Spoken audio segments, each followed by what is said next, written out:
ఖమ్మం జిల్లాలో నకిలీ విత్తనాలు కలకలం రేపింది. 1500 ఎకరాల్లో నకిలీ విత్తనాలను సాగు చేస్తున్నారు. నెల రోజుల ముందే వరి పైరుకు కంకులు వచ్చాయి. దీంతో త్వరగా కంకులు రావడంతో గింజలు రాలుతున్నాయి. నకిలీ విత్తనాల వల్ల తీవ్రంగా నష్టపోతున్నామని రైతులు ఆవేదన వ్యక్తం చేస్తున్నారు. పంటలను మాజీ ఎమ్మెల్యే సండ్ర వెంకటవీరయ్య పరిశీలించారు. నకిలీ విత్తనాలు సప్లై చేసిన కంపెనీపై చర్యలు తీసుకోవాలని డిమాండ్ చేశారు.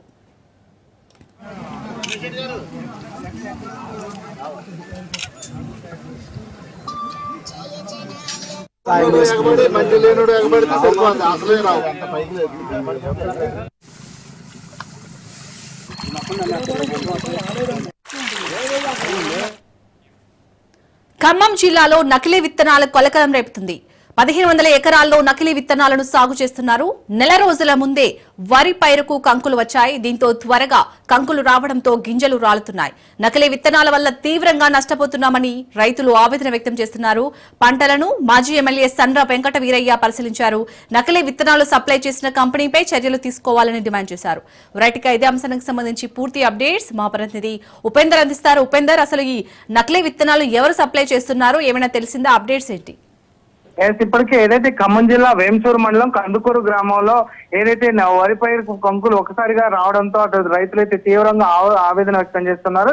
ఇక విత్తనాల లోపం కారణంగా ఈ పరిస్థితి తలెత్తిందని చెప్పేసి అయితే రైతులైతే వాపోతున్న పరిస్థితి కనిపిస్తుంది. ఈ నేపథ్యంలోనే దాదాపుగా ఏదైతే అంటే ఒక కంపెనీకి సంబంధించినటువంటి దాదాపుగా 8 ఎకరాల్లో అంటే గత సంవత్సరంలో సాగు చేయగా మంచి దిగుబడి వచ్చిందని చెప్పేసి ఈసారి దాదాపుగా 1500 ఎకరాల్లో కూడా రైతులైతే పంట సాగు చేశారు. దాదాపుగా 150 రోజులు కాలానికి రావాల్సినటువంటి పంట ఒక్కసారిగా 120 రోజులకే కంకులు రావడంతో కూడా ఒక్కసారిగా ఆందోళన చెందుతున్నారు.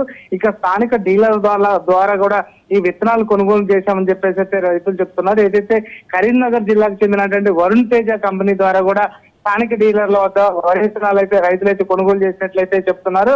దీంతో ఒక్కసారిగా అంటే ఈ గత ఏడాది మర్లపాడులో పెద్ద ఎత్తున కూడా కల్తీ విత్తనాలతో రైతాంగం పూర్తిగా నష్టపోవాల్సిన వచ్చిందని చెప్పేసి అయితే వారు చెప్తున్నారు. అయితే ఇదే విషయాన్ని అటు ఏదైతే స్థానిక మాజీ ఎమ్మెల్యే సండ్ర వెంకటవీరయ్య కూడా రైతులతో కలిసి అయితే పంట పొలాలను అయితే పరిశీలించిన పరిస్థితి కనిపిస్తుంది. ఈ నేపథ్యంలోనే అంటే వెంకటవీరయ్య కూడా మాట్లాడుతూ గతంలో కూడా ఎన్నోసార్లు కల్తీ విత్తనాలు వీటి కల్తీ భాగోతాలు కూడా బయటపడ్డాయని చెప్పేసి ఆయన చెప్తున్నారు. ఒక పక్క ఏరియా కొరతతో రైతాంగం తీవ్రంగా ఇబ్బందులు పడుతుందని, కేంద్ర రాష్ట్ర ప్రభుత్వాలు సమన్వయ లోపం కారణంగానే నీరే కొరత ఏర్పడిందని చెప్పేసి ఆయన చెప్తున్నారు. ఇప్పటికే ఇటు ఈ కల్తీ విత్తనాల ద్వారా కూడా రైతులు తీవ్ర ఇబ్బందులు పడుతున్నారు. దీనిపై కూడా ప్రభుత్వం తక్షణమే స్పందించి రైతులకు న్యాయం చేయాలని చెప్తున్నారు. ఈ వరుణ్ తేజ కంపెనీకి సంబంధించినటువంటి డీలర్లు కానీ డిస్ట్రిబ్యూషన్ కి సంబంధించినటువంటి వాళ్ళు కూడా డీలర్షిప్ రద్దు చేయాలని చెప్పేసి ఆయన కోరుతున్న పరిస్థితి కనిపిస్తుంది. ఇక రైతులు ఏ దిక్కు అంటే ఎంతో రకంగా అంటే ఎకరానికి లక్షల రూపాయలు పెట్టుబడి పెట్టి మేము ఈ సాగు చేస్తే చివరికి ఇలా ముందుగానే కంకులు వేయడం కూడా చాలా ఇబ్బందులుగా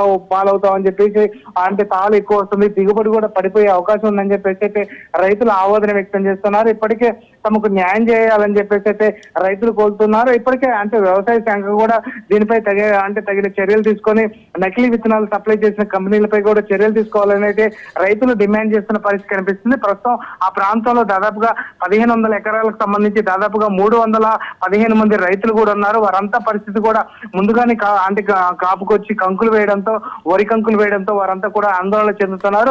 ప్రస్తుతం దీనిపై అటు ఉన్నతాధికారులపై కూడా అంటే వ్యవసాయ అధికారులు వెంటనే స్పందించారు. దీనిపై కూడా నివేదికలు సమర్పించి దానికి సంబంధించినటువంటి డీటెయిల్స్ కూడా తీసుకుంటామని చెప్పేసి అయితే అధికారులు చెప్తున్నారు. రైతులకు ఖచ్చితంగా న్యాయం చేసే విధంగా కూడా మేము చర్యలు తీసుకుంటామని చెప్పేసి అయితే అధికారులు చెప్తున్న నేపథ్యంలోనే ఇటు సండ్ర వెంకటవీరయ్య కూడా పరిశీలించడం కూడా కొంత విస్మయం వ్యక్తం చేస్తున్నారు. రైతులు కూడా తమకు న్యాయం చేసే విధంగా కూడా చేసేంత వరకు కూడా మేము పోరాటం చేస్తామని చెప్పేసి అయితే మాజీ ఎమ్మెల్యే సండ్ర వెంకటవీరయ్య కూడా కోరుతున్న పరిస్థితి కనిపిస్తుంది.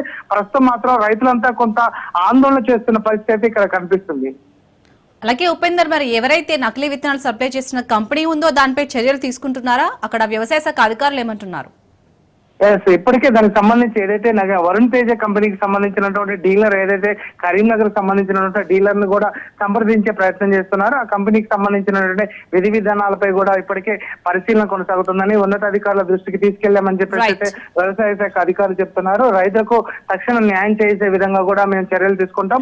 అప్పటి వరకు కొంత ఆందోళన విరమించుకోవాలని చెప్పేసి అయితే రైతులకు అటు అధికారులు కూడా సూచిస్తున్న నేపథ్యంలోనే రైతులు మాత్రం అంటే ఇప్పుడు పంట వచ్చే దిగుబడి వచ్చే సమయంలో ఇటువంటి నష్టం ఎవరు అంటే భరిస్తారు? మేము అక్కడ ఇక్కడ అప్పులు తీసుకొచ్చి అంటే ఈ వ్యవసాయం సాగు చేసాం, ప్రస్తుతం మాత్రం ఈ ముందుగానే కంకులు వేస్తుంది, పూర్తిగా ఇది అంటే దిగుబడి వస్తుందా రాదా అనే సందిగ్ధం కూడా వారు వ్యక్తం చేస్తున్న పరిస్థితి కనిపిస్తుంది. ఇక రైతు అంటే వ్యవసాయ శాఖ అధికారులు మాత్రం ఖచ్చితంగా అటు ఏదైతే వరుణ్ తేజ కంపెనీ కావచ్చు ఇటువంటి నకిలీ విత్తనాలు సరఫరా చేసిన కంపెనీలపై తగు చర్యలు తీసుకునేందుకు ఉపక్రమిస్తున్నాం, ఖచ్చితంగా మీకు న్యాయం చేస్తామని చెప్పేసి అయితే అధికారులు చెప్తున్న పరిస్థితి ఇక్కడ కనిపిస్తుంది. Right, thank you Upender.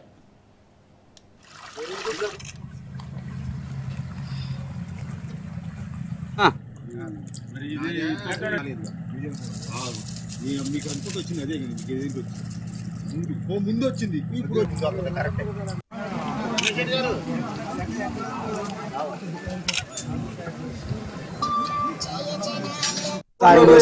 మంచి లేనుడు ఎగబడితే అసలే రావు.